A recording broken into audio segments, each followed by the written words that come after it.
मेरे को कल जाके नीट का पेपर नहीं देना है, लेकिन मैं इस मुद्दे पे क्यों बात कर रहा हूँ? देश का हर कोई इस पॉइंट पे बात करेगा। क्राइम से भी ऊपर है, क्राइम का भी बाप है कि पेपर लीक होने से सिर्फ एक दो इंसान का लाइफ से इम्पैक्ट नहीं हो रहा है, वो पूरा का पूरा जनरेशन इम्पैक्ट हो जाएगा। ये कंट्री अंदर से खोखला हो जाएगा भाई।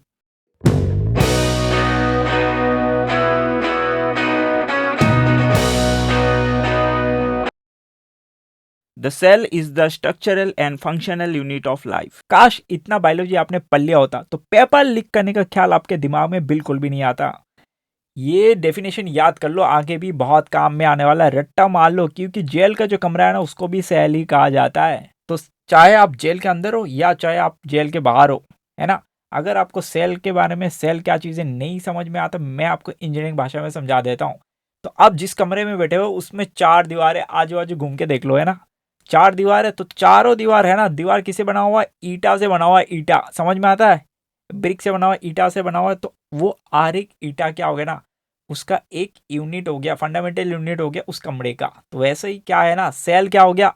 एक फंडामेंटल यूनिट हो गया हर एक लाइफ के लिए, है ना। वो एनिमल हो गया, प्लांट्स हो गया, कुछ भी, है ना। तो वो इतना बेसिक समझ में आता है, अभी तो समझ में आ ही गया होगा, आगे भी काम आने वाला है आपको, मैंने जैसे बोला, क्योंकि जेल के कमरे को भी सेल ही कहा जाता है। इतना समझ में आता है सबको। तो सेल के बारे में तो आपको समझ में आ ही गया होगा। अभी उसी ईटा को हम फिर से एक और एग्जाम्पल के तौर पे पकड़ते। मान लो इसी सेम ईटा को आपको पकड़ा दिया गया, बोला गया 1 मिनट के लिए पकड़ के खड़े हो जाओ। आप क्या करोगे? 1 मिनट के लिए आराम से खड़े हो जाओगे। लेकिन आपको तुरंत 1 मिनट जैसे खत्म होने वाला है, 1 सेकंड पहले आप बोल दिया गया, है ना, या 1 मिनट बाद आपको बोल दिया गया, अभी 1 मिनट से उस वो टाइमिंग को बढ़ा के हमने क्या कर दिया? 1 घंटा कर दिया। अब आप परेशान होने चालू हो जाओगे। अब 1 घंटा भी आपने झेल लिया, इसके बाद आपको बोला कि 1 घंटा से नहीं कम चलेगा भाई, आपको एक दिन, पूरा दिन पकड़ के रखना पड़ेगा।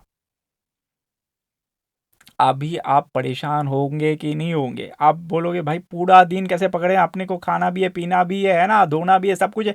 एक दिन जैसे खत्म होना, आपको बोला गया भाई 1 हफ्ता, इसके बाद आपको बोले 1 महीना, आप पागल हो जाओगे।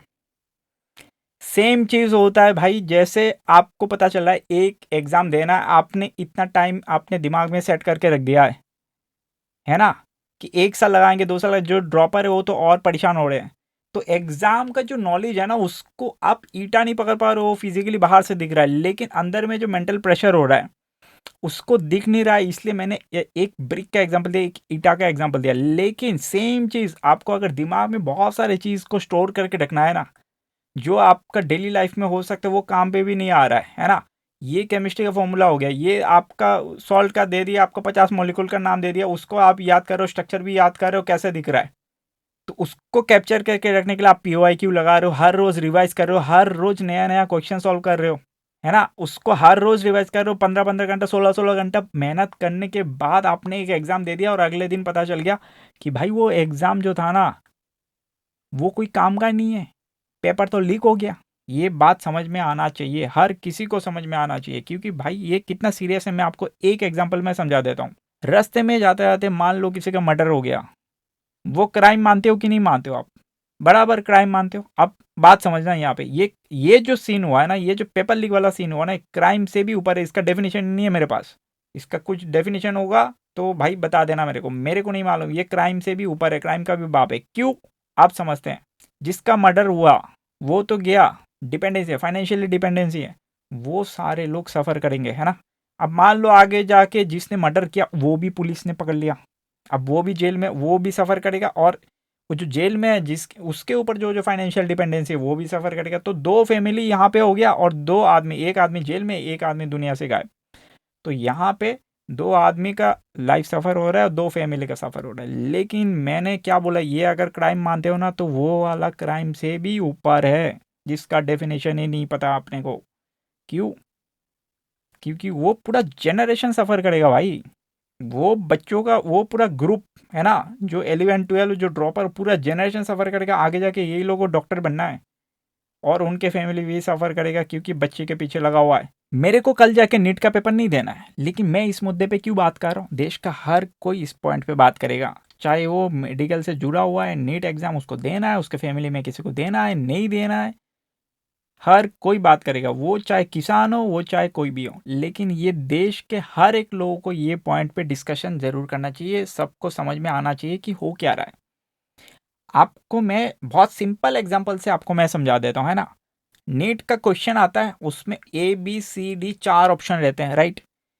आपका मान लो करेक्ट आंसर हो गया सी, आपने सी में टिक कर दिया। सुनने में बहुत सिंपल है, लेकिन इतना सिंपल नहीं है। आपने ए टिक नहीं किया, बी टिक नहीं किया, डी को टिक नहीं किया, ए बी डी क्यों नहीं टिक किया, वो भी तो डिसीजन आप ले रहे हो, उसका भी तो आपके पास जवाब होना चाहिए। तो वो डिसीजन मेकिंग का भी टेस्ट होता है एक टाइम पे, सिर्फ नॉलेज का टेस्ट नहीं हो रहा है। डिसीजन आप ले रहे हो, अच्छा इसको एलिमिनेट करो, इसको एलिमिनेट करो, अच्छा इसको रखते हैं, ये बेस्ट ऑप्शन दिख रहा है मेरे को। क्योंकि आगे जाके प्रोफेशन में भी अपने को क्या करना पड़ेगा, बेस्ट डिसीजन मेक करना पड़ेगा। अच्छा कौन से डिसीजन अपने को रखना चाहिए, राइट। तो वो जो डिसीजन मेकिंग में अगर किसी का एरर आ गया है ना, उसके वजह से उसका -1 हो गया, आपको दिख रहा है -1, लेकिन वो जो 4 मार्क उसको मिलने वाला था वो भी तो नहीं मिलेगा। तो मान के चलो 5 मार्क का उसका लॉस हो गया पूरा का पूरा। तो 5 मार्क का अगर लॉस हो रहा है, तो वो 5 मार्क का एडवांटेज कोई और लेगा, जिसकी वजह से उसको एक एक मार्क पे उसका ऊपर नीचे हो जाता है कॉलेज, है ना। तो वो 5 मार्क में वो कहाँ से कहाँ पहुंचेगा, आपको समझ में आ रहा है। वो जो डिसीजन मेकिंग एरर के वजह से किसी ने गलती किया तो किसी को एडवांटेज मिला, उसके वजह से वो जो उसको जो पुश मिला होगा ना, वो अगले एग्जाम पे मिलेगा कि नहीं मिलेगा किसी को पता नहीं। वो जो डिसीजन मेकिंग टेस्ट के वजह से जो उसको एडवांटेज मिला, वो एडवांटेज फिर से उसको मिलेगा क्या। और एक और चीज़ मैंने जो बता दिया कि भाई ये जो एग्ज़ाम का जो स्ट्रेस होता है ना, ये जो प्रेशर होता है ना, ये ऐसा कोई मामूली चीज़ नहीं है। बच्चे एक एक साल तक वो प्रेशर से निकल ही नहीं पाते हैं। आप किसी भी इंजीनियरिंग बच्चे, किसी भी मेडिकल बच्चों से आप सीधा सीधा बात करो, पहली बात तो वो बात ही नहीं करेगा, है ना। क्योंकि कोचिंग में पढ़ के, ये पढ़ के, पढ़ना तो पड़ेगा ही, क्वेश्चन ही इस लेवल का आ रहा है और इतना कट ऑफ भी जा रहा है। वो कोई हलवा नहीं है, बोर्ड एग्जाम नहीं है जाया कुछ भी पढ़ा ऊपर ऊपर से लिख दिया भाई मार्क आ गया, वो ऐसा नहीं होता है। इन डेप्थ डिट्टो आना चाहिए आपको, है ना। क्या रिएक्शन लिखा हुआ है, क्या लिखा हुआ है, एकदम फटफट फटफट करके समझ में आना चाहिए, फटफट करके आपको टिक लगाना है ना। ऐसे में जाके वो कुछ भी नहीं, कुछ भी अनशन कुछ भी करने से वो एग्ज़ाम क्रैक नहीं होता है भाई। तो वो जो प्रोसेस है ना, वो एंटर प्रोसेस अपने आप में ही कॉम्प्लेक्स है। इस पॉइंट पे अगर बात करेंगे तो ये आप बाहर में देख रहे हो, किसी का भाई मर्डर हो गया, किसी का कोई तोड़ फोड़ हो गया, वो दिख रहा है। लेकिन वो बच्चों के अंदर में जो जंग आप करवा दे रहे हो ना एक तरह से, वो कौन रिजॉल्व करेगा, है ना। ये तो डेंजर चीज़ है। ये मैं इसीलिए बोलता हूँ ये क्राइम से भी ऊपर है, जिसका कोई नाम नहीं है, जिसका कोई नाम नहीं है। तो ये सेल का जो मैंने डेफिनेशन समझाया, ये सेल का डेफिनेशन याद कर लो, क्योंकि